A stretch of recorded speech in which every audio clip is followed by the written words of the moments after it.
بسم الله الرحمن الرحيم wanaagsan akhyaarta hawada naga daawanaysa meel kastoo caalamka ka joogtaan waa mar kale iyo barnaamijkii waayaha qurbaha oo saacadahan oo kale aad Kalsan TV si toos ah uga daawataan stuudiyaha ku leeyahay magaalada London waa barnaamij qubanoon isla markaana ku eegno arrimo kala duwan oo bulshada isla markaana aan isleenahay marka wax badan ay ka tarayaan bulshooyinka Soomaaliyeed toddobaadkan iyo waayaha qurbaha waxaanu ku eegi doonaa in badan arrimo aan isleenahay waad ka soo hadasheen marka la eego arrimaha qoyska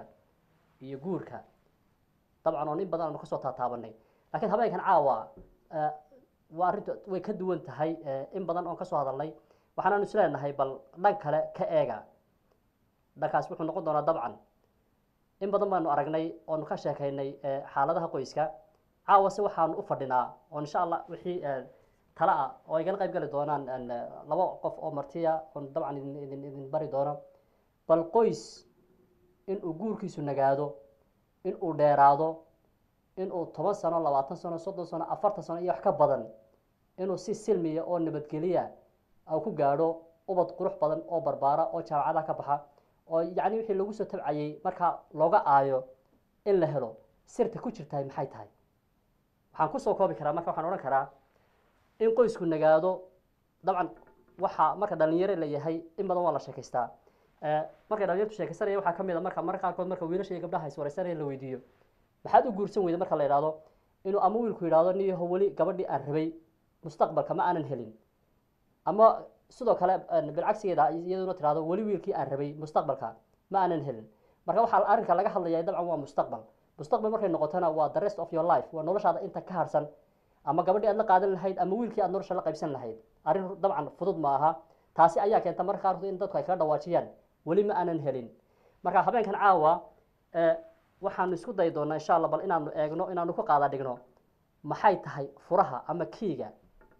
khuseeya arrintan qoyska guurka in salka loo dhigo in la aasaaso in la yeegleelo reer fogaada oo ujeedadii iyo qiimihii laga lahaa targetkii laga lahaa la gaadho waxaag aanu soo noqdo marka martidayda caawa barnaamijka waayaha qurbaha iga qayb galaysa aanu ku bilaabayo dhanka midig waxa weeye Rooda Cali Sheekh oo iyadu gabadh Soomaaliyeed oo kamid ah gabdhaha Soomaaliyeed ee firfircoon kana hawlgasha urur Soomaaliyeed oo lagu magacaabo Hero Somali Organization oo u ololeeya maaragtay haqabtirka ama si maaragtay haweenka Soomaaliyeed ee wadankan UK degan ay qaybtooda la xal ay uga muuqan lahayn bulshada dhexdeeda aanay uga qaadan lahayn waxa iyada ku sii dir doonta dabcan ururku intaa kaliya ma qabto wax badan oo kalena waa qabtaa aan u gudbo dhankayga bidix waxa fadhiya Ciise Dirow aad wada taqaanaan waxa weeye waa jilaaweyn weeye riwaayadihii u dambeeyay ama flaan u dambeeyay oo hadda lagu magacaabay Mirror Child oo wadankan Ingiriiska Soomaaliya iyo wadamo badan oo qaarada Yurba laga soo dhigay ayuu aan oran karaa wuxuu ahaa actorkii anigu runtii waan daawado aad baan maaragtay aan sidii iyo qaybtii kaalintii aan ku lahaa runtii aad baan aan u soo dhaweeyay filmkaasi dabcan wuxuu ka hadlayay un barnaamijkan habeenkan caawa halkan u fadhino oo ah qoys nagaashihiis dhibaatadiis see looga baxaa waxaag idinku dheerayn maayo waxaan jeclahay waliba habeenkan caawa inay barnaamijka nagala qayb qaataan waalidada Soomaaliyeed ee iyagu marka qoyskoodu aw nagaaday aw dheeraaday bal qaybtii hay ka galeen iyo xogta ay hayaan inay dadweynaha caawa ay u soo gudbiyaan inaanu la qaybsano inay daayirta Soomaaliyeed iyagu marka u heelan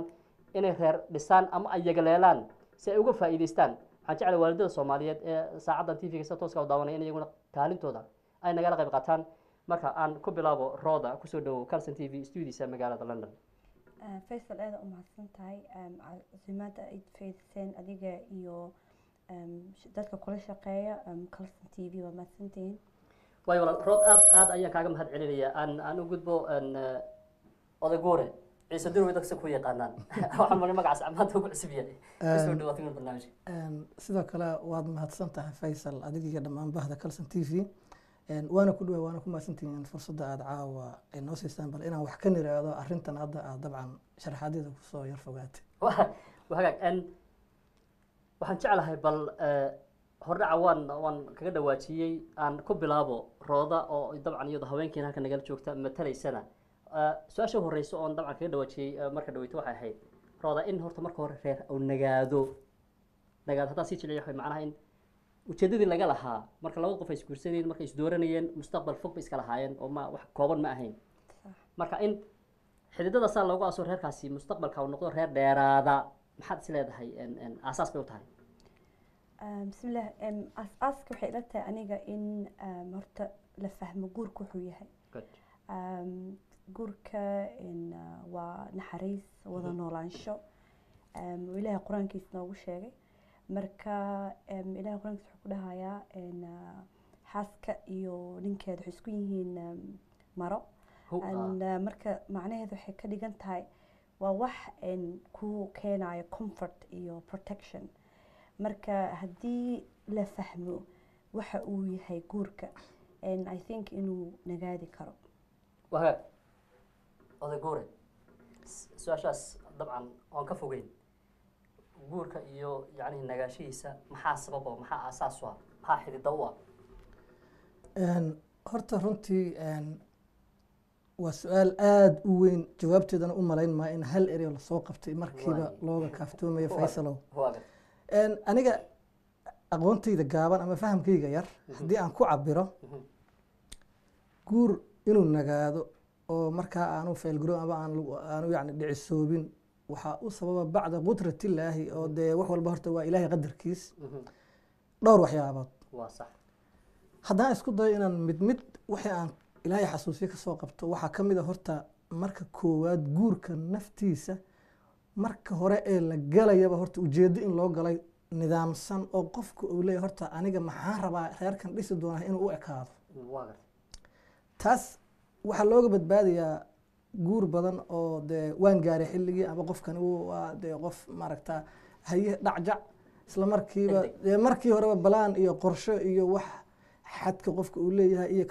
adigu waxaad leedahay qofkani yani wax nidaamsan may ahayn taas oo dee marka hore la bilaabayo laga fikiraahi waxaan u malaynayaa inay waxay ka mid tahay waxyaabaha guurka adkeeya waxyaabaha sidaasoo kale keenaya in la isku raago waxaa ka mid a in uu qofku garto qofkani wuxuu ka mudan yahay tanaasul baa ka mid a in wax laysla daayo haddii wax laysku qabto in dee qof labada qof ka midii markaa uu sii daayo dhaho kii markaa ku ad adag dhaha balhayo waayahay waxaa ka mid a xushmad iyo naxariis qofka in macnihii naxariis la siiyo marka waxyaabahaas iyo waxyaabo badan oo kale oo dee aada uga badan intan hadda sheegay ayaa waxa ay guurka ka dhigi karaan qadarka ilaahay ka bacdi inuu guurkii nagaado oo dadkii waqti isla gaaraan way jiraan of course dad badan oo labada qofba iska fiican laakiin intaa ay uga ekaatay oo dee ilaahay u qadar isla sii gudbaan laakiin haddana marka si kale loo fiiriyo qaladaad badan oo dadku sameynayaan haddii laga fikri lahaa oo qofkani uu dhihi lahay anigu maxaa nolosha ka damacsanahay in aanan lagu faylgaro ama lagu dhacin guurka ayay u badnaan lahayd وهاجك واد ما صدق أذا جورة راد هذا نصور نقطة وحكي له واجهي أسبابها إن كم تهاي نقول كنا قاعدة حشمت يتناسل أن بريه عندما واد وقت هاي قصص كنا الصوماليات ده كام صارنا لبت تاجن يبربرك يفهمي لقى نوع دورة صوت دورة هاللوديجو مثلا ده مركها يريد أن حكي له واجهي أن أذا جورة تناسل كي يحشمت دي إنه حرقة ماشى أو كبح أم أو يراد ما مكون مقطع ورنتا because I think si hore u sheegay waxa waaye aboona u sheegay si guurka uu nagaado waxa waaye horta guurkii wuxuu yahay in la fahmo at the same time la fahmo mas-uuliyadda iyo xaqa labadaba qof ay leeyihiin mas-uuliyadda for example wiilka inuu og yahay hadduu maanta xaas yeesho inuu gabadhaas asiga ka mas-uul yahay uu masruufkeeda iyo daawadeeda iyo caafimaadkeeda iyo adiga guriga hooyada iyo aabeeda kasoo tagtay oo isaga mas-uul ka yahay gabadhina sidoo kale ay mataqaanaa guurkii iyada mataqaanaa ay tahay hooyadii reerka marka maadaama ay isdahay aniga kolley maadaama ummad burburtay oo intaasoo sano dagaal kusoo jirtay aynu nahay maanta qofka 30 sano jiro ama 20 sano jiro ma aha qof ma la dhihi karo oo nolol nagaad kusoo koray oo role models iyo waalidkiis iyo walaalihiis iyo nolol degan oo mataqaanaa uu ka baran karo waxa ay guurka tahay ma jiro waa dad qaxootinimo iyo kala tafraaruq iyo kala fogaansho kusoo koray marka waxa qof kasta wuxuu iska wataa wax oo idealistic ah oo run ahayn oo ama waxyaabaha moviga aan ku aragno qayaali and mararka qaarkoodna badanaa oo dhaqan ahaan annaga Soomaaliyeed aniga waxaan isleeyahay anigoona qofna dhaliileynin waxaan ilownaa ma korino mustaqbalkii reerka for example hooyaa tahay ma korinaysid wiil oo beri noqon karo mas-uul waxaa korinaysa wiil oo mataqaana wax kasta loo sameeyo oo spoil laga dhigo oo marka beri markuu reer uu yeesho mas-uuliyadda xoogeeda ama intee la egta ma fahamsana guriga markuu taga marka wuxuu bartay guriga hooyadiis oo wax kasta looga soo sameey jiray xaaskiisana marka u tago wuxuu u qaadanayaa waxba ku dhacay qaracan almost iyo disappointment because wixii hooyadiis walaaliis usoo sameeyay meesha ma yaal ilan isagaa mas-uul ah marka dhibaatada meeshaasay already ay ka bilaabanaysaa oo isjijiid iyo tanaasulaad yaa yaraanayso marka runtii point aada fiican baad kaga dhawaajisay Rooda ma isleedahay markaa way ka maqan tahay meesha waddanka gudihii markaan ka hadlayno Soomaaliya dee ilmuhu 18 jir hadduu gaadho wiilka ama gabadhu yacni uma baahna tilmaan kale iyo toosin kale uma baahna biicadii buu ka qaatay yacni fikrad dhamaystiran nolosha sa ay tahay iyo meesha u socdo waa ogyahay laakiin qurbahan aynu joogno barnaamijkuna barnaamij waayaha qurbaha ma isleedahay waxaa jira laakiin waxa information la'aan ayna haysan da'yartii Soomaaliyeed yacni wiil iyo gabadh inta doonta noqdeen oo marka yacni qoyska ka soo baxayaan jacayl kasoo ko inay inta wiil iyo gabadh meelahaas kana isjeclaadaan ilaa isguursano laakiin mas'uuliyadii weyneyd yacni guurka oo beri kamaal marka guriga la isku tago war sida baan moodinay tolo maxaan badanka kale maxay ahayd ma ku muuqata aad iyo aad horta waa sida ay tahay dhibka ugu weyn oo jira ay meeshaan waxa kowka ah dhalinyarada wadankii markay joogaan 18 qofka hadduu gaaro wuxuu isku arkay wiil iyo gabarba inuu yahay qof dhammaystiran oo de xilligii oo asagu noloshiisa sii wadan lahaa gaaray waynaba ahaydba halkan waxaad arkaysaa qof 25 sano dhaafay ama cagacagay oo haddana caruur isku haysta aaminsanayna sida hadda naftida abay sheegtay inuu qofkani isagu uu yahay qof inta noloshiisa ka dhiman inuu de mas'uul noqdo oo survive oo wado oo asagu reer yagleelo qof yacni ma u muuqato sababo badanba ha u keeneen marka waxyaabaha hadda dhibta jirtana waxaa ka mid ah dhalinyaradan ku koro qurbaha ilaa waxaan ka hadlaynaa saa sheegtaba waa nolosha qurbaha iyagu Soomaalida ama haddii meelo isugu imaadaan haddii fadhi ku dirta haddii meelo maaragtay community-ga isugu imaado kala warqadata haddii ay tahay meelo dhalinyaro inta badan iyagu xiriir wanaagsan lama laha dadka ka waaweyn da'yartu ayagu unbaa isku soocan ayagu unbaa kuwo kale oo ajaaniba unbay galaan marka wax badan kama fahamsana dhaqanka waxaa kaloo taa usii dheer inta aan ka aaminsanahay nidaamka ayagu inta ay wax fahmeen ay guriga ka arkayaan naftiisu ma ahayn mid ay isleeyihiin tolowkan armad raacdaa oo ku socotaa wadadan bala inuuba yahaa laga yaabaa mid xun oo haddii wax un ka qaataan ayaga burbur u keenaya marka taasina sabab bay u tahay waana runtii si dad badan wax garaduba sheega ama cid kastaba fahamsan tahay waxyaabaha qurbaha laga faa'iido in xushmadii labada qof isku haysa ay yar tahay in qofku marka hore waxa bilaabayaba isaga qudhiisu aanu information ku filan u haysan de kan asagu maskaxdiisa ku jira iyo ka saxda ah ee loo baahnaa laba ay isdhaafsan yihiin laba kale yihiin marka qoys laga hadlayo ama nolol waxay u baahan tahay horta aslan in lagu saleeyo diinta islaamka maadaama ana bulsho islaam ah kay yaraanshaha la isticmaalay diinta islaamku waxay nooga baahan tahay in qoyska laga dhigo ayaa horta burburka qayb weyn ka ah waayo haddii lagu beeskarayn lahaa ama la bari lahaa da'yarta waxay ahaan lahayd nafteeda xushmadii baa imaan lahayd qadrin baa imaan lahayd runta in la isku sheegaa imaan lahayd waxyaabo fara badan oo qofkani kaa mudan yahay in la fahmo oo qof kale uu fahmo oo xad celiyo dadka marka hadda dadkii inta badan halkii loogu talagalay ayay dhaafayaan ama intii ay ahayd inay qabtaan ayaaniba half way ka sameyn maba sameynayba qofkii marka niyad jab badan oo halkaas ka dhasha iyo de gaabis fara badan oo yimaada ama qofkii ka gudbo wixii uu xaq u lahaa de qaladaad badan sameeyay islaana si quman wali ayaa waxaan aaminsanahay in ayadana qaladka qayb weyn ka tahay waa gartay marka Soomaalidu waxay ku maamulada Rooday lama horan waa caws jiilaan in wiilku markuu ka caamo ama gabadhu markay ka caanto inay wiil raadsato ama wiilku gabadh raadsado oo de mustaqbalkiisii meel dhigo waa waxa tan caaw ka hadlayna weey waa laga maarmaan information la-aantan aad labadiinu hadda ka dhawaajiseenna iyadna mid meesha taalla weeyaan oo dee ilmihii ama game ama wax kale ku mashquulshan yahay ama iskuul iyo yacnihii informationka ku heli lahaa biicada ku hareereysan aad bay u yar tahay marka waalidada soomaaliyeed ee caawayna daawanaya maxaad isleedahay yacnihii kaalintee waan ognahay kaalinta ay ka qaadan karaan lakiin maxaad tala ahaan aad odhan lahayd koley aniga saan isleeyahay aniga waan sameyn lahaa ani hooyaan ahay laba wiilna waan dhalay oo yar yar marka waxaan isleeyahay berri hadday weynaadaan maxaan jeclaan lahaa asamaam inaan aniga iyaga aan baro horta abowsu u sheegay waxaa dad muslim nahay and dhibaatada ugu weyn waxay tahay dadka qurbada joogo dhalinyarada weliba waxaa jira confusion badan because diintii ilaahay waxa waaye waa mid qof kasta xaqiisa si mataqaana ku filan loo sheegay oo kaleer looga dhigay laakiin waxaa u malaysaa dadkeena inay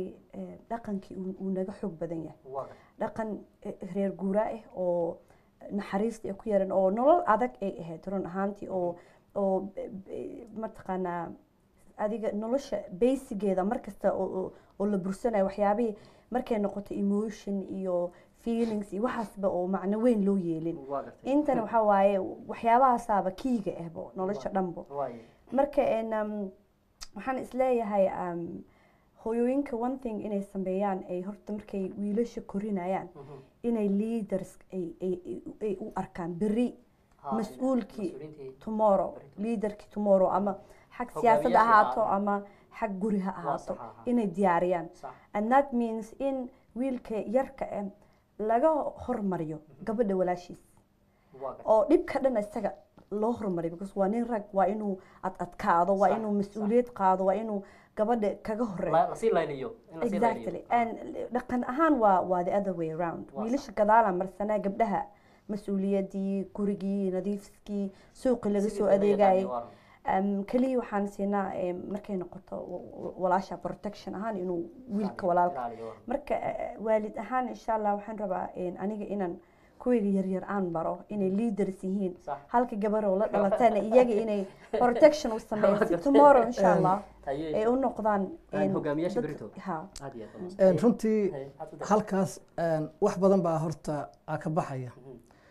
waxaan ku celcelinay ilmaha waxaa hala tusasaan hala yeelo waa saxa horta ilmihii in dee wadadii waalidka wadada quman in horta waalidka wax ku barbaariyo way tahay haddaanu waalidkan dad badan horta waalid ilaahay u qoray laakiin waxaa jira ayaga naftooda aan information waalidnimo aan haysan waan usoo laabaynaa kolley fikradadan waa sheeko aada u weyn oo bad ah laakiin waxaan hadda wax ka sheegnay runtii caruurta waalidka naftiisa oo halkan wax ku korinaya ama qurbaha ayaa waxaan anigu aaminsanahay in qaladka ayagu saldhigu yihiin sababta igu yihiin ilmihiiba dee halkii wax macnala ma joogo maxaa yeelay waxaa laga yaabaa inuu hal qof oo waalidka kamid la nool yahay kii kaleetana dee si gardara oo banaanka ku joogo waa gartay waxaad kaa dhex gala waxaad xasuusinaysaa qayb ka mid a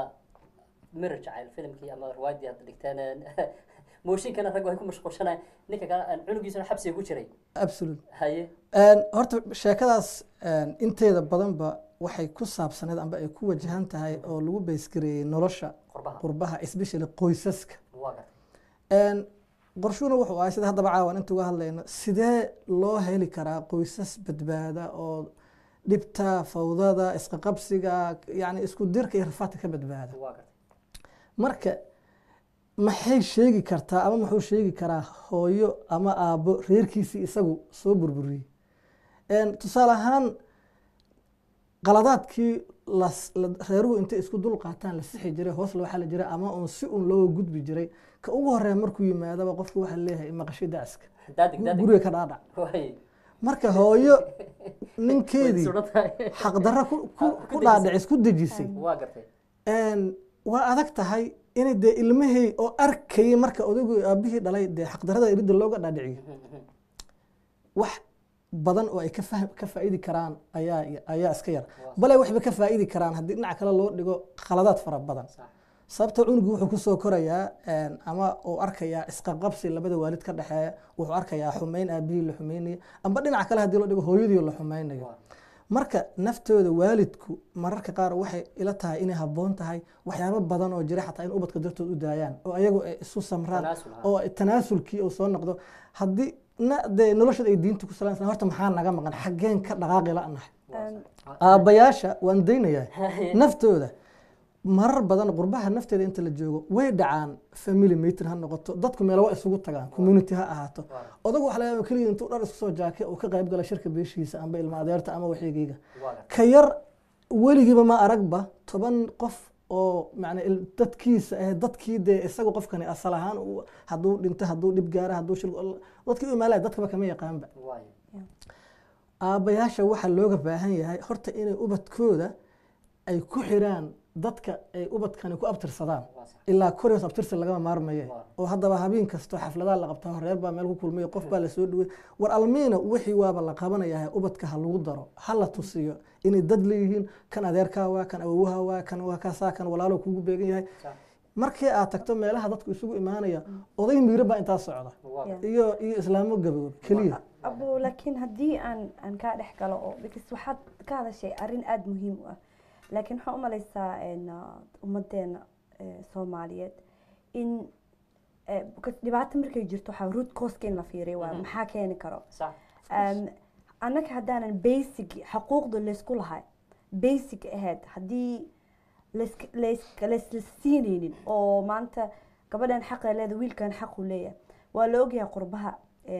qadadaadka ay raggeen soomaaliyeed ay sameeyaan markii laga hadlo maku dhahay kulligood laakiin badankood markii arrintan laga hadlane waxawaaye waxaa u malaysaa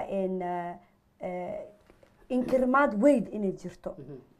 intay taas jirteen waxaa u malaynaa soomaali waxaa burburkan hadda heerka aan taagsan way kasii daraysaa sababta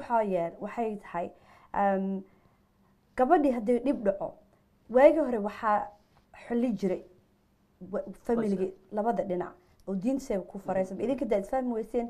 qoyskaada layskugu imaado and then so on haddii labada dhinaceed ay noqdaan dad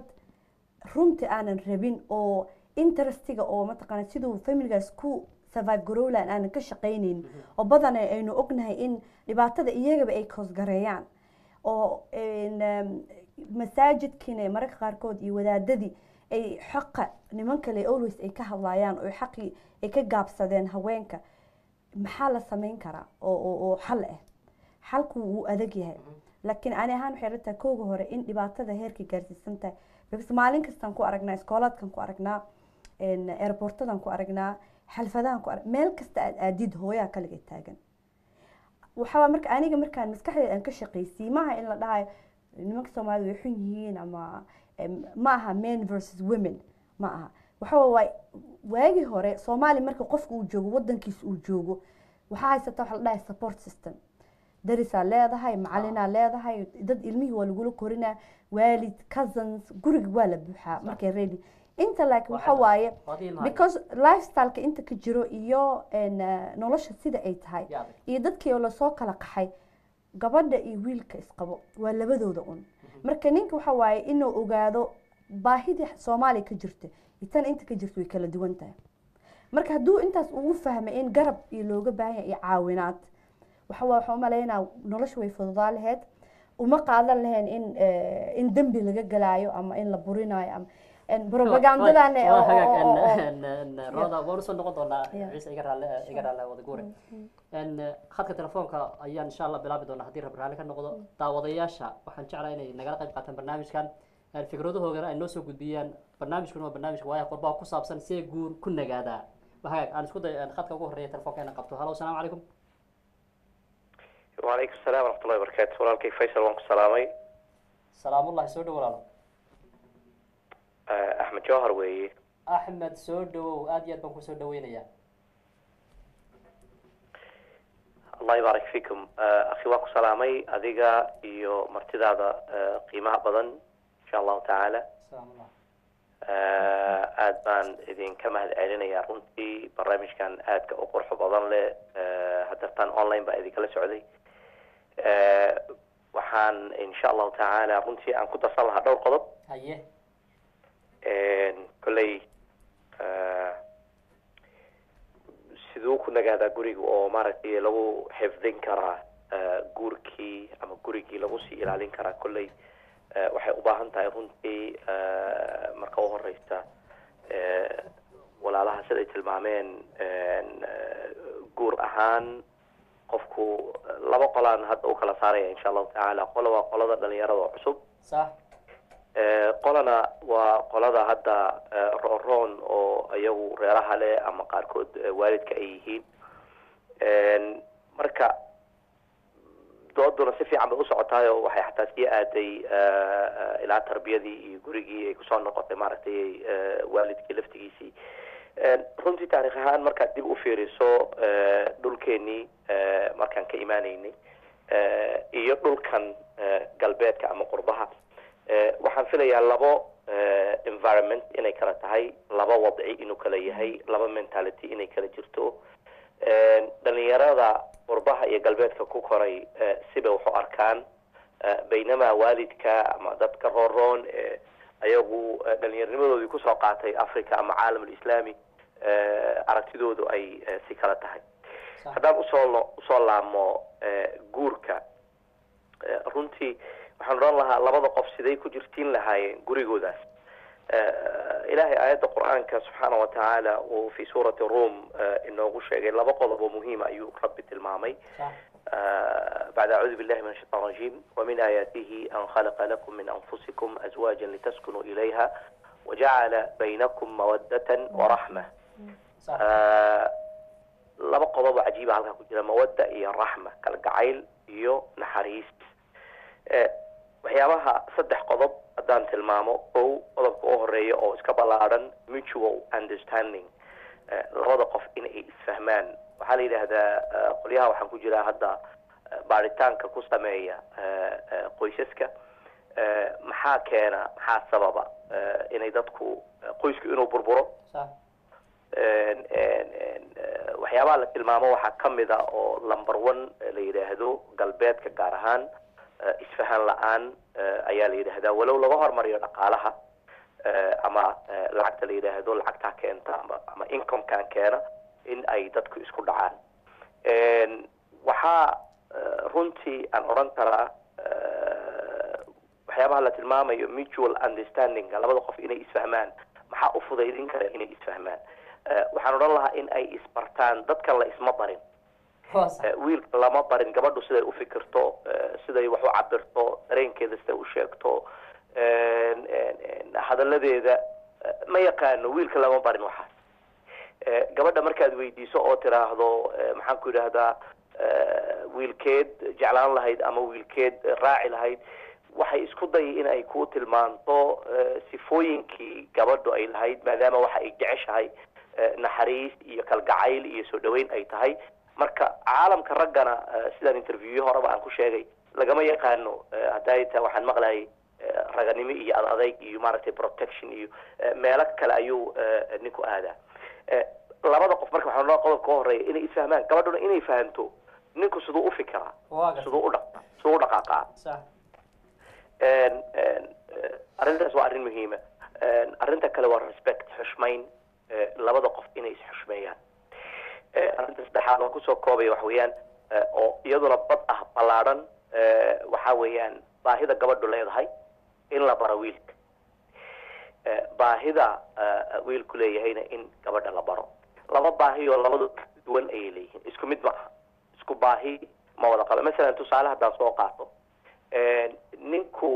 wuxuu u baahan yahay qiimayn inay gabadhu qiimayso waayo ego wax la yidhaha buu yaa jira oo uu leeyahay oo anigu nin baan ahay marka in ay qiimayso oo uu ka arko gabadhiisu inay qiimaynayso ninkeedii gabadhu waxay u baahan tahay waxa la yidhaahdo affection naxariis inuu laabta ku qabto inuu soo dhaweeyo yacna casharada aan dhigno ayaa ka mid ah dadku waxay kula wadaagayaan arrinta kale muhiimka ah runtii ee laga boodo waxaa ka mid a taariikhda qofka tarbiyadiisi meesha kusoo koray sidii loola dhaqmay waxaa door weyn ka ciyaara halayla ogaado qofka jiritaankiisa guriga uu dhisayo waxaa door weyn ka ciyaara tarbiyada lasoo siiyey sida loo soo koriyey dad badan waxaad arki in ay miisgareeyaan jacaylkii hooyada jacaylkii aabbaha walidalik gabadhu haddii ay jacayl aynan soo arkin waalidka oo jacayl u muujinaya ama u naxariisanaya aynan soo arkin waxaa laga yaabaa in uu mid aan run u sheegaynin in uu intuu waan ku jeclahay yidhaahdo ay run moodo ay raacdo ninkuna sida oo kale haddii yani respect iyo ixtiraam iyo maaragtay qadarin aanan lagu soo korinin amaba hooyadii uunan ka arki jirin qadarinta aabihii ay qadarinayso hadhowta gabadha uu guursanaya labadaba ogaada runtii gabadhuna waxay raadisaa nin ay ka arki karto akhlaaqdii iyo dabicii aabaheed maadaama aabaheed uu hooyadeed uu u wanaagsanaa uu u fiicnaa wiilkuna sida oo kale gabadhu u ka raadini dhaqankii hooyadeed laakiin labadu haddii labada waalid baan sheegay haddii aynan ahayn laba qof oo waxa midba qofka kale uu ka raadinayo qofka kale ayna lahaan jirin uu ka carari hadduu aabbuhu qaylin jiray oo bilaa naxariis u ahaa uu dagaal guriga ku maamada uu maaragtay dagaal ku samayn jiray gabadhu acuudu billahi min hada bay leedahay way ka cararaysaa markaa nin sidaa u dhaca axmed jawhar jazaaka allahu khayr kagamaga bogan karno khadka telefoonka keliya macluumaadka ballaaran ee na siisay runtii aad iyo aad ayaan kaaga mahadnaqaynaa waxaan jeclahay halkan inaan ka xuso kulley waxaan maraynaa codku dadka inta badan ma garanayaan laakiin axmed jawhar waa ninkii hadda dhawaanahan soo saaray youtube-yada ayaad ku arki kartaan barnaamijka la yidhahdo love challenge oo isagoo marwadiisii guddoonsiinaya hadiyad markaana baraya kalgacalka labada qof ee isqabaayay inuu xoogaysto inuu jiro inuu taabo galo ayuu ahaa aad iyo aad ayaan kaaga mahad celinaya tusaalooyinkaaga diiran caafimaadka qaba aad noo soo gudbisay waxaana jeclahay insha allah barnaamijyada soo socda adiga iyo marwadaaduba inaad nagala qayb qaataan barnaamijkan insha allah si toos halkaan uga bixi doona aan kusoo dhaweeyo jazakum allahu khayran wayaaka axmed asalaamu calaykum wax badan buu tilmaamay ma soo koobi karo axmed waxaa ka mida buu yidhi in horta bal marka hore baahida inay isbartaan baahida wiilkoo barto gabadhuna ay barto baahida wiilka naxariis baa ka mid ahayd maxaad is leedahay markaa meesha way ka maqan tahay isbarashadaas ugan haddaan kaga dhawaajino maasha allah wax wuxuu sheegay aad oo mataqaanaa analysis oo annaka aanan samayn karin uu sameeyey ilaahay ajri xasanaad ha ka siiyo waana loo baahan yahay isaga iyo xaaskiisa aadaan u jeclahay programkay sameeyaan hallo asalaamu calaykum calaykum asalaam waa hagaag walaal waad ku jirtaa khadka telefoonka barnaamijku waa barnaamijka waayaha qurbaha caawa waxaan ku qaadaa dhigaynaa dabcan waan jeclay inaad la socoto sababaha iyo asbaabaha au guurku ku nagaan karo maxaad tala ahaan aad kusoo kordhin lahayd wallahi dhexdaa ka soo galay horta ka odhe haye laakiin inantu hadasaan la kulma waa gartay inanku lagu ku xige waay inantu hadalkii aa jir hadal aada u fiican bu ha ka odhe haye xaggaa wadankii markaad eegtay halkan markaad eegto labadaba ha dumarkunbaa guurtado carruurtii gacanta ku waay iyagunbaa la balaqsanaya meeshaad aragtaba sax meel walba iyagu may nacaymiye wallahi layna arka horta ka odhe sax dumarkeenu waa dumar wanaagsan oo aada sharaf u leh waa gartay xaggii ragga wey xagga laga baay xaggan iyo xagga hadday joogo labadaba ay ruus sheegna moogtahay waay marka bal halka ay kaabtu inagaga dhacday ha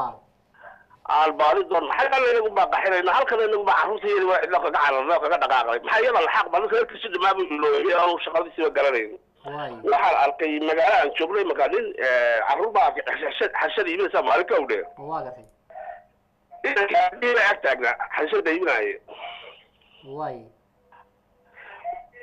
markaa sheekadii waratay waxaa la dhihi aabihii iyo hooyadii sidii waddanka u yimada sabalad bay ahaayeen waay inankuwa mu anaga aabihiisa guriga jooga haye maba la hadli kala dee hadduu la hadlana wuu maagayaa dawladda u sheegaya uu ka baqanaya waa hagaag walaal marka waxaan jeclaan lahaa inaan ku weydiiyo su-aal familiga problemka way nagu badan yahay haddaynu nahay ummadda soomaaliyeed laakiin waxaan caawa ka hadlaynaa waxa weeye qoyska cusub ee hadda u diyaara ama inuu reer yagaleelaan ama kuwa hadda uun bilowga ah si reerkooda ha u nagaado tibiska ama talooyinka aad siin lahayd maxay kula tahay in qoyskaygaas ha nagaado oo muddo dheer jiro ha waxa weeye labada qof marka hore inay isku kalsoonaadaan way isna aaminsanaadaan sax wixii ay isku guursadeen iyo wanaagii ay isku guursadeenna ka dhexeeyo oo muddadii xiisahayo waa gartay waa naf qaybsi moogtooda qaybsanaya labada qof sax waa mustaqbalkoodii waa gartay marka wali xalaalaha ayaa odhankii ka baxa waa bakayla qaleen ay yidhaahdaan aad iyo aad laakiin haddaan nin baa oo fuqu taagan taagan reer laga iska guursado ha idan wuxuu kala qubanayaan waa hagaag walaal aad iyo haddaan tala anigu iska wata aan iska leeyahay iyadii la tashanin ha wixii waa kala qubanaya waa iyadii la tashadaa lamoolad maaha gabadheedii la tashadaa waa hagaag walaal aad iyo aad ayaad mahadsan tahay fikirkaagaas khadka telefoonka oo aad u badan ayaan insha allahu tacaala aan u gudbi doonaa haye dad waxaan wax yar arba inaan ku darsado oo very important mahmahdan Soomaaliyeed oo la dhahayo run kusoo xerageli been ku dhaq aniga waxaan dhahaa run kusoo xerageli lugoysmana ku dhaq because waa la ogyahay qof been loo soo sheegay oo nolol been laga qaaday hore ma usii socon karto marka taasaa la baahan yahay in la saxo runtii horta raggii soo hadloo dhan aad bay u mahadsan yihiin hadalla wanaagsan inay wada taabteen faysalow siday ila tahay horta waxaa lagama maarmaanka ah waxay tahay in la istixgeliyo la is ixtiraamo furaha taas keeni karana waxay tahay qofku marka koowaad in horta yiraahdo nolosha anigu maxaan ka damacsan waa in horta qofku qorshe samaystaa sababta u guursanayo waxa uu uga baahan yahay waxa isaga looga baahan horta waa inuu kala cadaadaan qofka bani aadamka after intaas noloshu markii dee muddo ay socoto ma laga waaynayo wax carqalad ku ah iyo wax uun yimaada waa in qofka bani aadamka ay naftiisa ka dhaadhiciya siduu dulqaad u samayn lahaa sidii uu wax uga tanaasuli lahaa wiilkii gabadha kay noqotaba dadku weligeed bay isa soo qabanayeen dadkii ahlu cilmiga ah isa soo qabanayay dumarkii rag weligood u islayn jiray laakiin haddana waa laysku tanaasuli waa qofka waa la dayn lahaa waxaa laleeyahay ma ahohaa hayabal waaya marka dadku hadday rabaan in ubadkooda wanaagsanaadaan horta waa inay ayagu waxyaaba badan iska cafiyaan waa inay noloshooda ku saleeyaan sida ubadkooda u wanaagsanaada diinta inay ku beeskareeyaan ku saleeyaan waa in qof waliba uu isku dayaa horta qofkani muxuu kaa mudan yahay inkastoo aanay ila wanaagsanin in la gorgortamo la dhaha anigu ninaan ahay intaas ilaahay xaqiisii iimays adigana intaas xaq u leedahay of course qof walba wax ilaahay u xaqeeyaa jiro laakiin ma ka sii fiicno haddii qofkan intii liisiyaa in ugu darto adigu dee aad mar kasto naxariis qof in la isbarto oo qofka la barto waxa uu qofka kale xaq u leeyahay ka mid yahay aad bay muhiim u tahay ixtiraamkuna waa muhiim de waxaan isku daynaa haddii uu daawadahaas ku jiro khadka telefoonka inaan isagana fikirkiisa aan ka faa'iidaysano haddii uu ku jiro halo asalaamu calaykum calaykum salaam haye waa kusoo dhow barnaamijka waad la socotay soo maaha faysal waa idin salaamay horta saddexdiina dhalinyarada ah oo fakerka fiican la soo fadhiisay caawa meeshaan aad baan horta idin salaamaya aad iyo aad waa kaa qaadnay adoo magacaagana nooma aadan sheegin waan jeclaan laha inaad noo sheegto magacaygana aad baad u garanaysaa horta waa nin la yidhaahdo axmed warsame oo had maagii horena shaqa aad wada qaban jirteen waagii dambana aad is arkaysiiseen oo tv-ga isku aragteen oo istaan marka shaqaynayay aad iyo aad waa ku fahmay axmed soo dhow walaal aad baan kusoo dhaweynayaa raggii idmitoonna waa isla ahayn si fiican waa ku gartay haye waxa weeyaan horta aad iyo aad baad u mahadsantihiin barnaamij loo baahnaa run ahaantii oo aad loogu baahnaana waa keenteen dad dhalinyaro ah oo aan aad u jeclahay oo runtii hadalladooda aan aad u qiimeynayana waa ku fadhiyaan waana dadka loo baahnaa in dadkaan oo kaleeto lasoo fadhiisiiyo tifiyada oo ay ka hadlaan marka labadooda waxaan rabaa horta inaan wax su-aalo marka u horeysa anigu nin oday aan ahay ilaa sanadee weyn ku jira insha allah xaas iyo xaruurna leh muxuu ahaye ilaahay siiyey si fiican noogu soo dhaqmay oo maanta aan sallay ka qabin dhaqankayga aan aadna u jeclaan lahaa macnaha inaan xataa soo fadhiisano aniga xaaskaygu sidii raggii hore aad ugu ballamaysoo kaleba tv-ga waayo waa dhaqankii dalka ama dhaqankii dadka waxaa la celinayaa waxa weeyaan dadkii hore in laga faa'iidaysto dadka yaryarna loo faa'iideeyana aad bay u fiican tahay run ahaantii waxaan aad u jeclaan lahayn dhalinyaradaas oo kaleeto iyo dadka waaweyn oo iyaguna iswato isjecel oo dadka maanta ehelka isku ah sida xaaska iyo odageeda isjecel oo kale in maalin kasta la keeno tifiyada qolada birinayso habeenkii tifiyada ka caytantana si ay ugu quus qaataan aad baan horta u jeclaan lahaa waxaan rabi lahaa marka labadooda inaan wax su-aalo labadooda maxaasba mase xaas maahan horta labadooda inaan su-aalo aad baan u jeclaan lahaa labada qof oo dhalinyarada maadaama ay xaas yihiinna oy xaaskii hadda hayaana dadkaan u jeclahay inay iyagoo xaasa meesha soo fadhiistaan haddii aan ciida kale usii galo su-aashaas intaysan iyagu ka jawaabin aan hoos usii galana waxa weeyaan ragga iyo dumarka markaan anigu miisaamo oo aan miisaan saaro صح ragga iyo dumarka raggaa khaldan واي waayo waxa weeyaan qofna mas-uul baa laga yahay صح qofna waa qof mas-uul oo ilaahay ku aaminay mas-uuliyadda واقفي mar haddii mas-uuliyadda adiga ilaahay kugu aaminay oo nin kaa dhigay oo qofkan gurigoodii iyo reerkoodii iyo adiga markii lagugu soo darayay صح mas-uuliyaddeeda aad soo qaaday صح oo lagu yidhi adaa ka mas-uula aabaheedii hooyadii markaa kasoo kaxaysanaysay صح inaad cidla ku dayacdo صح aad bay u xuntaa bini-aadamka waa ku jiraa qof xuni صح qof dumar oo xumeeya waa isaga jira oo la hayn waaye laakiin majority marka la fiiriyo dumarka iyo ragga qurbaha aan joogno marka la fiiriyo waxaa gardaran oo dhibaatada aan saarayaa inta badan waa dumarka waa ragga sababtaan u saarayana waxa weeye annagu dumar baan qabnaa ismana qabano boqol nala miisoo dumar bay qabtaa isma qabtaan ninka iyo dumarka gabadha xaaskiisa oo isqaban oo aan isqabanin waa labada qof oo sida gabadhu sheegayso sheer ku ah shaqada waayo waddanka iyaga ma joogno laakiin haddaad inta ka qabso tiraahdo hawshii guriga iyo xamar markaan joognay shaqadii aad gaba jirtay qabo ma qaban karto gabadhii waxaa laga rabaa iskoo waxaa laga rabaa inay aado inay shaqo qabato axmed walaal aad baad maasanta aan kaa dhex galo barnaamijku soo caaw wuxuu ku saabsanaa asbaabaha keena in qoyska ama guurka uu nagaado dabcan saan ogahay nin aad soo jirana ayaa tahay maasha allah reerkiisuna dee muddada jiro marka waxaan jeclaan bal raggii kaa horreeyey waxayna siiyeen tibis bay bixiyeen si caawa lagaga faaidaysto waayo aragnimadaada waxaad kusoo koobaysaa marka adiguna insha allah iyadoo khadka telefoonka waan kusoo koobayaa waxaan kusoo koobayaa burburka waxaa keenaya burburka horta waxaa keenaya oo ugu weyn waa isfahanka labada qof ee meesha joogta ay isfahmi laayeen oo ay qaarna u fakarayaan dee dumarka iyaga soomaaliyeed dhaqankii xagga aan ku haynay iyo dhaqanka halkaan baa iskeenila labadii dhaqan baa iskeenila oo waxa weeyaan hawshii guriga laga hayay oo xagga markaan deganayn iyo hawsha halkaan marka la joogo guriga laga hayo ayaa iskeenila sidaa awgeed baa laskaga hor imaanaya semberi waxaa kale oo laskaga hor imaanaya haddana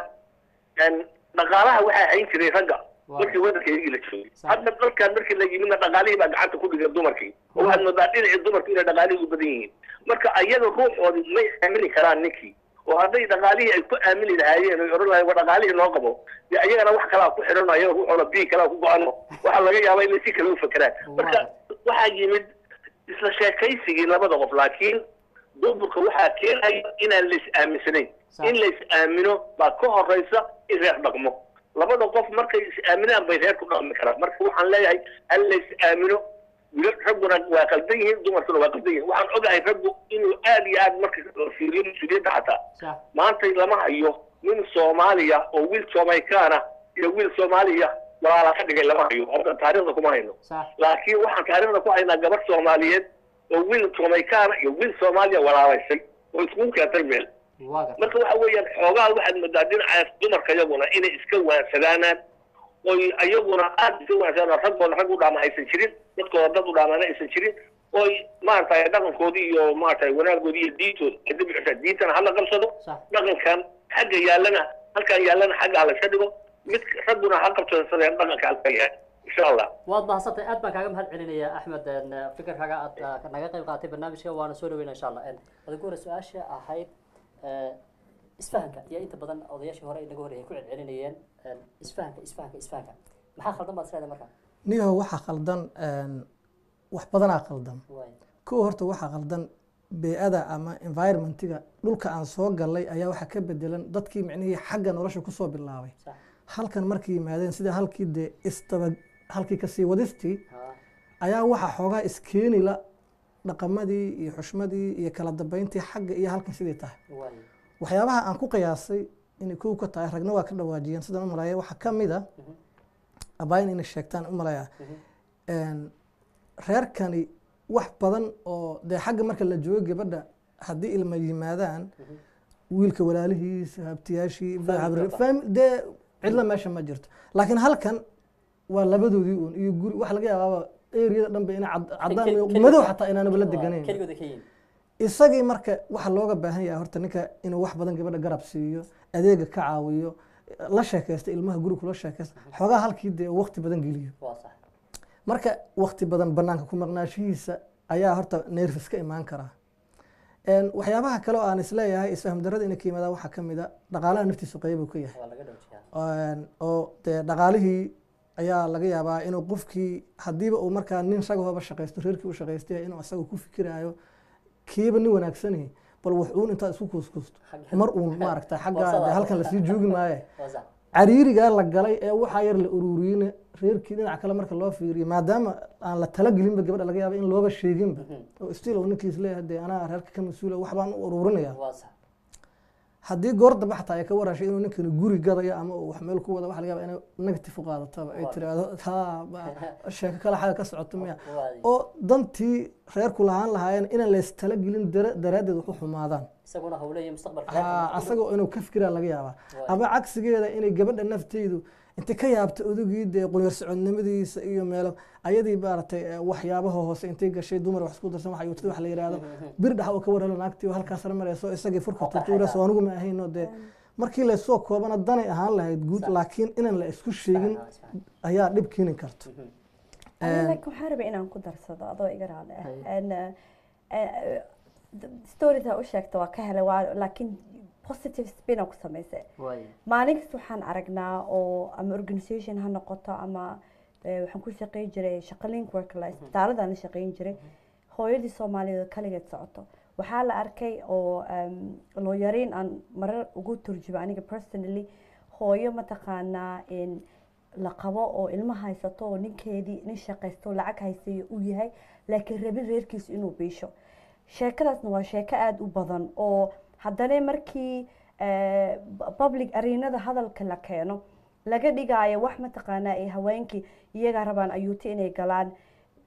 the simple truth waxay tahay runta haddii raba inaan maqalno oo wax la kala faa'iidaysto in badanaa nimanka soomaaliyeed ay diideen mas-uuliyadda ilaahay saaray which is very simple way inuu reerkiisa bisho ani ahaan haween ahaan haddaan nin ahalayaan xaaskayga iga diido anigoo lacag haysta inaan biishto ama inaaba isu sheeganaba aan mataqaana dowladda u tagna inaan nin iyo naag isqabo oo xalaal isku qabo reer le aan haddii iga diido ilaahay anigoo liidarka iga dhigay waa inaan taf ahaada oo whatever mataqaanaa jid markaas ii furan inaan aniga ka sameeyo maxaad samayn lahayd hadday tan oo kale dhacdo because fiiri waxaan samayn lahaa haddaan aniga aan nin ahaa lahay and I like su-aalaha ay weydiinaysa because you're coming from a zaman and I thank you for that laakiin waxa waaye reality waxa waaye haweenka haddii xaqooda la siinin ummadda dhanaa baaba'ayso because markay hooyo dhibtooto kaligeed ma dhibtoonayso waxaa la dhibtoonaya caruurteeda 2 3 4 5 intaas oo nafaa baaba'ayso haddii lacag la-aan lagu rido intaas oo nafaa baaba'ayso haddii qalbad xumo iyo calool xumo lagu rido ilmihii ka go-an tahay marka reer kasta markuu saas u burburo bulsho waxay ka dhismataa several families isku tagay waxay noqdeen bulshad iyo ummad marka waxaa loo baahan yahay intaan anaka wax kor ka soo dhigayno inaan runta isku sheegno hoos aan ka soo dhigno oo wiilashii loo sheego mas-uuliyadoodii oo gabdhaha mataqaanaa Europe ku nool reputationkooda xitaa waa lagu dheelay oo waa ognahay markuu ninka inta lacag aruursado diida xaaskiisa inuu biishto person waxa u aqaanaa gabar degan magaalo Bristol la dhahayo si nabad u haayeen ninka lacag u aruursaday wuxuu yiri wadamadaasaan aadaya gabar kale la guursaday isla magaalada dhexdeeda dumarka nagu soo kicinin may abo you need to hear the truth and that's why I'm here Firi haddana runta sheegin aniga waxa waaye I do this service to myself iyo haweenka aniga maalin kasta aan caawiyo marka waxa waaye gabadhii waxay noqotay naxtinta ay ka naxday cala daraadeed way waalatay in mehed waa laga kaxaysto waxa loo geeyay reerka cusbay waa la qaado waxa la geeyay mental health institution la geliyay marka dad muslim isku sheegayna say ku dhici kartaa ninkaas markuu qaladka galayay ummadii kale aawe wadaadada aawe familigiisa aawe kuweedii aawe bulshada kale aawe dariska aawe ani marka waxay la tahay runta ready ma u tihiine bal aan topigan iska xirno aan kala hooyano ama runta siday tahay aan isku sheegno because haddii runta la isku sheegin waxa waaye iska dhaaf annaka xitaa community-yaasha kalaana arkeen oo na weydiiye dhaho nimankii Soomaaliyeed aawe and every single Soomaali hooyo aan la hadlane waxay ku leeyihiin hooyana oo in ma sheekada horta hadii la emotion hadii macnaha laga dhigo ma emotion inay noqoto waa loo baahan yahay because aniga markaan imaanay interview waxaan dhahay haddii aanan runta aanan sheegin I'll do this service to myself iyo hooyooyinka Soomaaliyeed rooda aan ka dhex galo barnaamijku wuxuu ku saabsan yahay sida qoys burbur inuu kama hadlayn hadda waxa kale soo qoys burburay dib taalaad ka hadlaysaa laakiin waxaan ka hadlaynaa xaqiiqdu waxay tahay dadkii dhalinyartii yagnaal diyaarka u ahaa inay reer yagnaal inay reer dhisaan iyo kuwa hadda bilowga ah si aan uga badbaadinay dhibtan aad sheegayso dhibta shay laakiin fiiri kaas si inoo taabo qodobada inoo taabo solution fiiri problem markii xal loo helayo Aha. waa in root cause-ka dhibaatada jirta ka hor la ogaadaa waa sax lana qirtaa waay annaka waa ognahay laakiin qirashada reedi muunihin waa qabyaalada waa ognahay soomaalina Waay, isbaabina isnicibnahay waa sax. laakiin reedi muunihin inaan iswada cafino oo Sax. iswada raali garayno waay marka waxa waaye anigoo iga ahan emotional waa sax waxa waaye haddii walaalayaal runta la rabo inta la ogaado because culturally soomaalida hadda laba qof hadday istagaasho qofka soomaaliga iyo culture ahaan waxaa loo hiiliyaa qofka gardaran oo qaylada badan looma hiiliyo maskiinka waay arrintan oo haweenka iyo ragga ahna waxa waaye raggaa loo hiiliyaa haweenka looma hiiliyo because waxa waaye dhibanihii iyada ah odayg warahay meesha baan kaga baxay horta sheekadani haddii micnaha telefoonkan aad buu badan yahay waa janisa haddii la yidhaha yaa gardana yaa ka dhaca horta waqti badan aan ugu qaadanaysa innaga nafteena waxaan ognahay rag badan oo shaqaysan lahaa oo ilmahoodii familkooda inay iyagu wax xalaala iyagu shaqaysteen siiyo ku maaragtay raba in reerahoodu ku kulifaan maya wax yaroo soo shaqaysa dee lagama shaamshaamka lama yeeli karaa iyo fasax inan maaragtay ayuu taysto inta ka dhaco aan macnaha anigu aan dowladda wax ka qaato yacni waxaas waa iska badan yihiin waa karti marka muhiimaddu waxay tahay hadda haddii tubiga caawa aan galan yiraahdo ma ka dhammaanayno waa xanuun badan tahay run Anigaygaan- hoos loo sii dhaadhacno laakiin waxa ka hadlaya anigana waxaan ogahay faysalo waxaan ogahay nin dhalinyaraha oo shaqaysta oo muxtarim oo la ogyahay oo familkiisii ay ku cadaadiyeen ku buushkareeyeen in uu separate kala qaataan iskala qoraan guri kala dego waa islayna dhaho si gabadhaani wax uun ay u hesho macnaheed mid iyo laba ma ahan cagsigeeduna wuu jirin karaa laakiin su-aasha meesha taala waxay tahay taas kulli hadda waxaan ka hadlaynay sidaad sheegtaba bal kuwa najaxay yes sidii ku najaxeen yeah kuwa najaxay waxaan u malaynayaa inay ku najaxeen inay istixgeliyeen wax iska dhageysteen qofba qof kale ixtiraamay tusaale yar haddii aan dib u laabano ilaaha ka raali ahaadeen nin saxaabiya ayaa gurigiisa islaantiisa xoogaa ku yaraa inuu wax u arkay inuu ku buuq badan tahay waay sayid cumar radiallahu canhu oo xilligaa talinaya cumar bin khadaab ayuu is yiri bal aad u dacwootid oo tiraadeed niyo asaa ileen ninkii odagii haa nigo bal dhibtana ay haysata to wax diinta ku qoran waay marka ninkii wuu soo baxay cumar gurigiisu imaaday xilli habeenuu yara madoobe ahayd asoo dhahaya bal ku yara garaac oo wuxuu maqlay hadal taagtaagan oo soo baxaya waa sax dhegtuu la raacay wuxuu arkay dee reerkii oo isku taagtaagan oo gabadhii hadalkiidii wixii buu maqlay marka markuu maqlay wuu iska laabtay asoon gurigiiba garaacay waa karti cumar dee nin dhiifan buu ahaa saxaabi aad u dhiifan buu ahaa macnihii wuxuu maqlay shanqadhii laabashadii marka waa albaabkii ugu fayday wuxuu arkay qofsi nin qof sii noqonaya wuu wacayo kaale maxaa ahayd uu yiri maxaad la socotay maxaad la laabatay wuxuu yiri niyahow ashtakaan ahaayo waa sax reerkayga in islayna ka baqay marka dee maadaama aad khaliifkii ummadda adaa tahay ku soo dacwadi aslahay markaan waan arkayba adiga iyo gurigaadiiba sidaa leeyahay ayaan quustay waay wuxuu yiri marka fiiriyaa xigmadda macnaha ragga dadkaa wanaagsanaa ee asxaabta ahaa ee ahlu sharafka ahaa iyo hadba si u kala dambeeyeen waay in xoogaa lagu daysadaa waa fiican sax waa eed aan raggii saarayo gabdhahana dee iyagana waa dhinacooda wuxuu yiri dhegey soo dhawaa buu yiri haye halahan yarood arkayso haa iska ilow intay ii hays oo needhiskayga Yaa ama ka baahiyadayda ay yaa. dabooshay ayaan tiro lagu dayno yiri dharka ii dhaqdaa ilmahay ii haysa dis ii qabataa yacni wixiiba u tiriyey Waay. wuxuu yiri waxaasoo dhan saacad qura kama soo dhammaan kara anigu marka wuxuu yiri taa u qaban maayo sax ninkii kale asoo qanacsan asxaabigii kale haa ayuu iska tegey ayuu iska tegey marka dee sabarkana waa loo baahan yahay oo qoftiiyo ayada nafteeda ilmahaadii neerfis ka dhigeen oo saanahoo wax iska yacni ayadiiba si ah inuu macnihii asagiina iyo neerfis ka sii dhiga ma aha aan daawada xiga aan fursaddaasi halo salaamu calaykum عليكم السلام هلا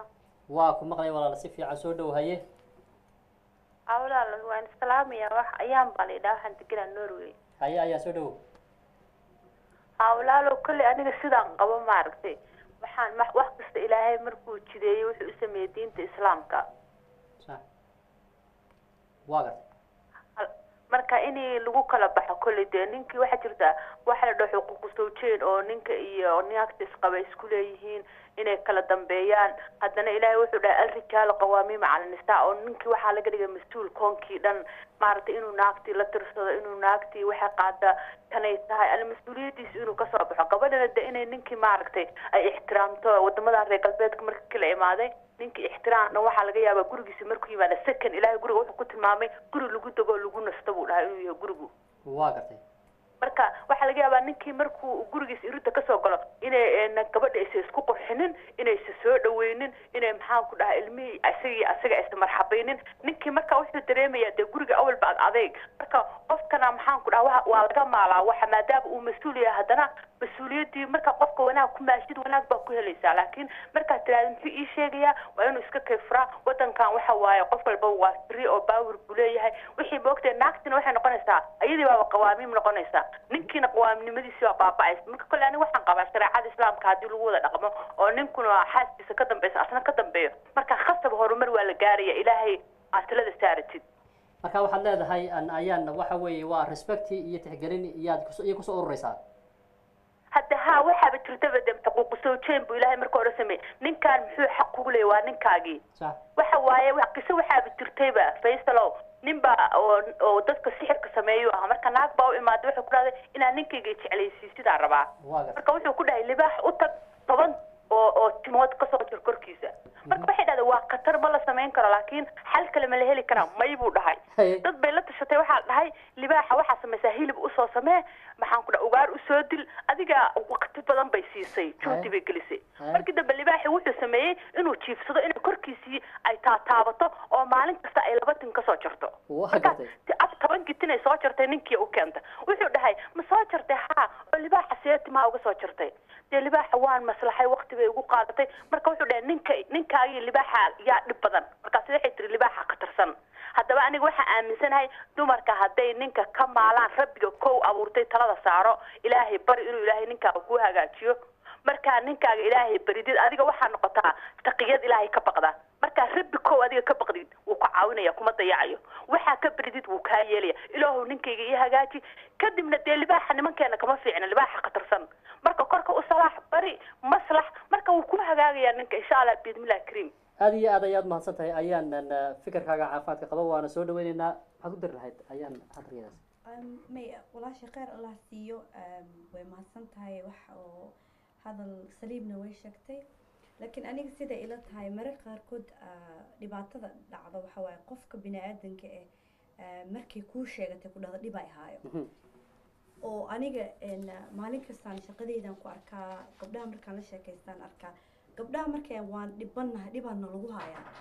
xitaa enough respect oo lagu dhageysta manala siiyo media markii la imaado markii fadhi ku diri la fadhiyo markii guryaha la jiro always waxay noqotaa boxing match I think waxa waa muhiimadda ugu weyn oo number 1 ay tahay qofka dhibkiisa saa og aniga maanta nin intuu soo baxay ima sheegi karo midii karo this is how it feels to be pregnant because waa nin uur ma yeelan karo marka waxaa loo baahan yahay number 1 talaabada ugu horeyso haddii la rabo xal nin la helo bal in la dhageysto haweenka mararka qaarkood waxaan arkaa haweenka iyagoo reputationkooda markay dhib ka hadlaan lagu dheelo oo la dhahayo waxay noqdeen gaaladii ku daysadeen saani ku daysan kan ilaahay subxaanahu wa tacaala haweenka xuquuq wuxuu siiyey ka badan kan ninka oo sharaf ku dheehan naxariis ku dheehan oo because ilaahay isaga humanka create garay wuxuu ogyahay markii naag loo naxariisto oo la koolkooliyo oo la wanaajiyo inay ummadda dhan wanaag ay fiicnaanayso and that's why waxa dhibaatada dhan Soomaaliya haysato ay salka ku haysaa waa abuse-ka dhibaatadan ku hayna haweenka waan mahadsantahay horta abuse-ka islama qabno anigu waxaan aaminsanahay waan yara diidana inaan topic dhinaca ugu fogaano laakiin waxaan horta aaminsanahay gabdhuhu khayr Allah siiyo waa gabdhaheena Soomaaliya sharaf bay naga mudan yihiin laakiin intooda ay ka yara jiiraysan tahay horta qaar badanaaba waxa laga yaabaaba inaanay u dareensanayn in mas'uul ayaga laga yahay oo de isa siinaya awoodaha halkan ka jira iyo waxa dimuqraadiyadda la yiraahdo iyo waxaas oo inaas marka la isku daro yar hilmaansan in horta mas'uul ayaga laga yahay macquul inay ku koos gareyn karto qaarkood ninkiiyo isaga qudhiis aan wixii looga baahnay sii qaadan laakiin haddana stage in la gaarsiiyo aan looga baahnayn ayay mararka qaar gaarsiiyaan tusaale reer markuu isku dhaco siyaabo loo xaliyaa jirto halkan xalka ugu degdegta badan waxa waa in la dhaho ka dhaadhac irid deg marka waxa arkaysaa buuqa koowaadba markii la buuqo de qaar fiican dadka o dhan ma ka hadlayna inta dee awooddaas yar ku faantaan aan ka hadlaynaa moogtahay ninkaadii ilmahaada aabahood ahaa ee ilmahaadii qudhoodii dee ay eeganayaan waxa aad samaynayso haddaad mar dejiso ood mar kala dejiso ood mar kala dejiso anigu waxaan isweydiiyaa reeraha dadka 10 8 7 mar la dejinayo oo haddana adigu 2 biri ka bacdi inta la soo laalaabto soo noqonaya gabadhu maxay yani u keeni laadahay waxaan wax lagu dejinaa hal ka bedelan dhinaca kale odagani 10 mar amba 6 mar la dejinayahay waxa lagu dejinayo ee de haddana uu biri ku laabanay muxuu uga waantoobi laayahay marka de waad ogtihiinoo qaar badan buuqa waxaa lagu xaliyaa in la dhaho wax isku sheegayna maaha moogtahay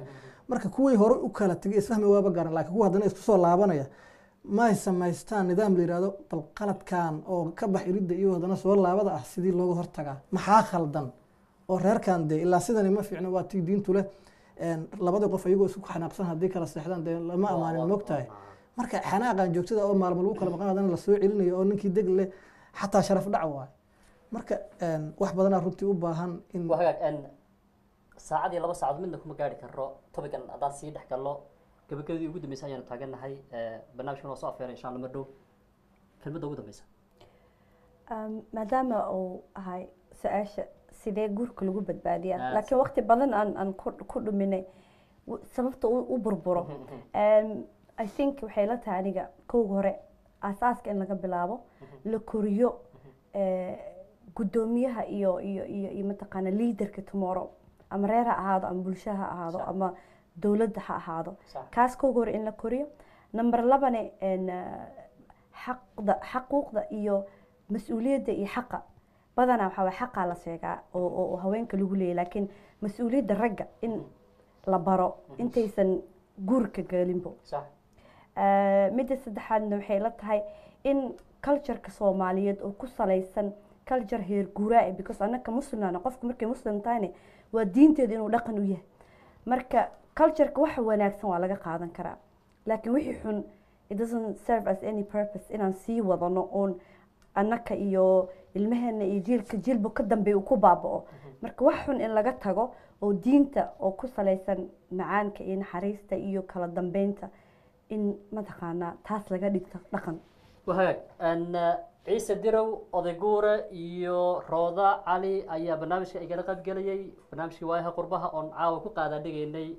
sidee guur ku nagaadaa mustaqbalkuna ugu dheeraadaa oo dabcan sidaa hirooda kaga dhawaajisay liidarkii ama hogaamiyaashii berito say kusoo baxaan barnaamijkii waayaha qurbaha ayuu ahaa anoo faysal aadan miicaadana waa idin soo diyaariya halkana waa idin kala socodsiiya